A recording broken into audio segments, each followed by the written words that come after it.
patch 10.05 right here upon us. At the recording time of this video, patch will be dropping tomorrow. Less than 24 hours. 26 hours. Patch 10.05 will be dropping. We got a lot of class tuning coming tomorrow. I have not checked any of this out. I want it to be a complete and utter surprise for me coming into tomorrow. One thing that I did see, and I don't know how true it is that we're going to be having an 8-hour maintenance tomorrow. So if that's the case, no wow, right? But we're going to go ahead and get into the video. But if you're watching, if you made it this far, appreciate you guys watching. Make sure to hit the subscribe button, leave a like down below, comment what you'd like and dislike about the class tuning coming into the new patch. All right, so we're going to go ahead and scroll and get right into it. I hope my camera is out of the way for you guys. All right, so we're going in. In addition to the class changes that are part of 10.05 during scheduled maintenance on Tuesday, we'll make a number of tuning adjustments to specializations based on their performance in Raid and M+.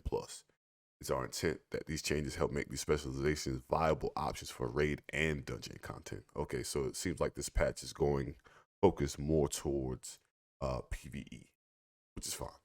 I'm a PvE. All right, Drew, you got to fix an issue with cosmic reactivity. Did not increase the frequency of shooting stars to occur based on the increased rate of moonfire, sunfire, and stellar flare, and then increased damage to starfire to nearby enemies by 30% was 50. So they nerfed Lunar Eclipse just a little bit. Developer knows the redesign of Lunar Eclipse provided a bit of overtune during testing, so we realigned it a bit. I don't know if that was a typo from them. The current tuning should still make Lunar Eclipse the ideal state when you're dealing with multiple enemies at once. And additionally, we're fixing an unattended bug caught during testing that caused shooting stars to not benefit from cosmic reactivity. Okay, cool. Whatever. Now we got Resto Druid. Verdancy healing reduced by 10%. Depth of Swarm now increases the effectiveness of periodic effects by 20%, was 25.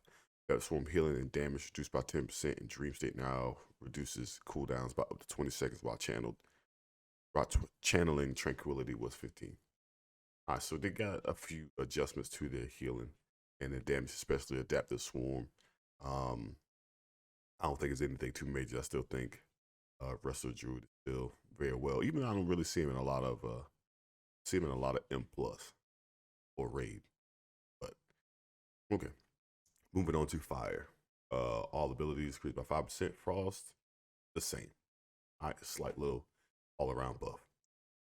Mistweaver Monk, Lessons of Despair now increased critical strike, while above 50% was 80%. So took a little 30% enough there. Holy Pally Barrier of Faith now accumulates 50% of effective flashlight healing. Holy Light was 40, so they're getting a slight buff there, and that's going to help them in PvP a little bit as well. Disc Priest. My boy Spell will love these, hopefully. Flash heal increased by 25% for disc only. Renew 25% as well. Power Word Radiance healing increased by 100%. Oh. Ultimate Radiance increases the heal done by your Power Word Radiance by 10% was 100%. So they basically kind of just flopped it. They want outright Power Word Radiance to heal more than, I'm pretty sure Ultimate Radiance is a talent. I'd have to check that out. Sins of the Many increases damage dealt by 40%. Its highest effectiveness was 30%, so they got a slight buff there. And then Divine Aegis, create a protective shield for 3 and 6% of critical healing done was 5 and 10%. They nerfed that slightly by like 2 and then 4%. Okay. Developer notes: our changes to discipline are aimed to improve the spec's ability to react to burst damage, especially in dungeons, which they struggled with terribly. At the same time, we're tuning down the talents that's contributed more than intended to discipline's overall healing. Between the tuning changes and talent changes at 10.05, we expect this to be slightly more effective in raids and slightly more effective. Now, what does slightly more mean, right? Because you don't see them a lot. Is it only slightly to the point that you might see 1, maybe 2 disc priests in these scenarios? Or will this open the door to allow this to want to be invited to group? Or if you want to play Discipline Priest to run PvE content? I guess we'll have to see how those numbers in these adjustments pan out for that. We have Outlaw. Combat stamina. Stamina bonus reduced to 5%, so a 5% nerf. Outlaw survivability and challenging content can be consistently higher than we expect and intend. As a result, we are reducing combat stamina's bonus to a value more appropriate for its position in single point cost. I get that, because if it only costs 1 point, that's a little crazy. Killer Spree, newly added for 10.05, damage reduction value reduced from 65 to 35%. Not bad. Shaman. Now I see some elemental buffs. I have recently swapped to Ellie, hoping that Ellie gets some love, right? Okay, so Shaman as a whole, healing surge, healing increased by 15%. That's going to be great for survivability. And then Mana Spring now restores 400 mana at level 70 was 200, so they buffed that. Great. Totemic Surge reduces the cooldown of totals by 3 seconds, and 6 seconds was 2 and 4. I don't really ever use that. I don't readjust my totals. I'm just dropping them again. Elemental. Flame Shock damage increased by 10% for Ellie only. Chain Lightning damage increased by 10%, Ellie only. Lava Beam damage increased by 10%.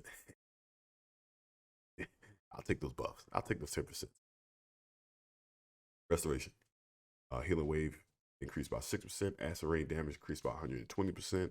Flame Shock damage increased by 20%. And Lava Burst damage increased by 20%. Those two are just for resto only. So I see that they want them to still be able to push the damage out. If they're bringing Ellie up, of course you want to bring resto up. Master of the Elements increases the effectiveness of the Shaman's next nature physical or frost spell by 20% was 10%. Got a little buff there. These changes for both Ellie and Resto are aimed to improving their capabilities in dungeon content. We feel Restoration is lacking in reactive healing as well as damaging contribution. So we're increasing single target heals and a few damage abilities and talents. We're also increasing the effectiveness of Master of the Elements, which is intended to encourage weaving in damage while healing. Definitely think that's viable. We got Affliction. Harvest of Souls damage increased by 25%. Demo. Reign of Tyranny causes demonic tyrant to deal 7% increased damage with each stack of demonic servitude active at the time of the summon was 5%. Oh boy. So Demo getting love. Affliction getting love. Sad that Destro's not. Overall, we're happy with Demonology's AoE capabilities. However, we feel their single target damage needs a little bit of help. We're increasing the damage output of Reign of Tyranny to accomplish this.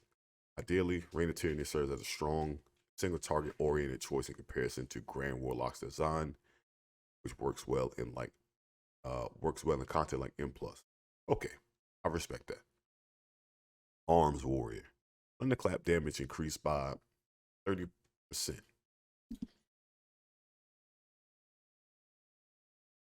Cleave increased by 5%. Whirlwind damage increased by 10%. Bladestorm damage increased by 5%. Rend initial damage, not the periodic damage increased by 15. So the Tree Talent arms will make more flexible builds. However, their performance AoE in dungeons and raid hasn't been where we would like it relative to other specs. So we're additionally making some tweaks to improve things. That's arms. Fury. Raging Blow damage increased by 10%. Execute damage increased by 15%. Rampage damage increased by 10%. Annihilator damage increased by 15%. Bloodthirst by 10%. And then Bloodbath damage by 5%. So want to tell me why Fury needs more of a buff? We know all these things transfer to PvP too, right? They're already destroying people in PvP. All right. So their notes. Despite a strong start to Season 1, Fury's performance has fallen behind where we'd like it to be. 10.05 will see some minor changes to their talent tree that are more related to encouraging build diversity than providing more throughput. So we're making some additional changes to their damage output. I run with a Fury Warrior in my main raid group, and my man's just pumping, like he pumping, like there's a gap in damage, right? We'll just have to see how that goes with these buffs. I think they're great buffs. Do I feel that they needed them? No, but I guess I can understand the grand scheme. Especially we got to factor in things like maybe these tier sets might gap might close the gap or increase the gap with other classes compared to Fury, but we'd have to see. Okay, Prot Warrior. Prot Warriors has been the talk since Dragonflight has dropped, so some things are being adjusted. Race for impact now increased block value by 3% was 5 per stack, which we don't really care. Vital Brutality now causes 10% of damage you deal to add to ignore pain was 15. We still don't care. Shield specialization now increases block value by 12% per rank was 15. We don't really care. Like, we heal and mitigate so much. I don't think these nerfs are gonna affect Prot being the best tank at all. Only other tank I feel that might slowly slide up, Master, with the buffs that they got. You don't see blood decays. Honestly, I haven't seen any. Bear's good. I don't think this affects Prot at all. Their notes. Protection Warrior is currently dominating tank populations. They still will. While we do want all tanks to feel powerful, our data and overall possessions of tanks put Prot Warriors ahead of the pack. Makes the small talent adjustments that are over budget to help address this. And the only thing I kind of disagree with, right? We got to factor in when it comes to perceptions and tanks feeling powerful and them dominating as a population. I think the issue with that could be you got to keep in mind things like playstyle. Does Prot Warrior feel good to play? Yes, it's fun. Are the buttons fun and creative? Does it make you feel involved as a tank? Yes.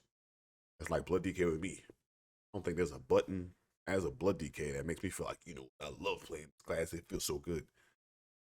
That's probably why I think that has to be factored in as why they're being represented. They're fun to play. They look cool. The animations, the class fantasy. As a Prot Warrior, you're going in, you're being.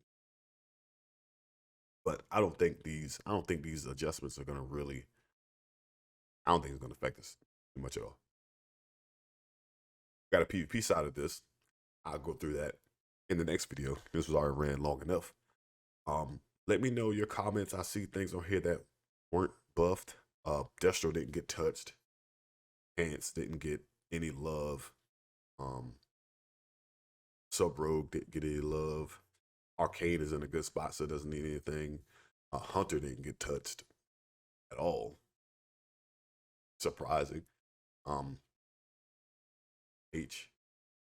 DK. Let me know. Let me know down in the comments below.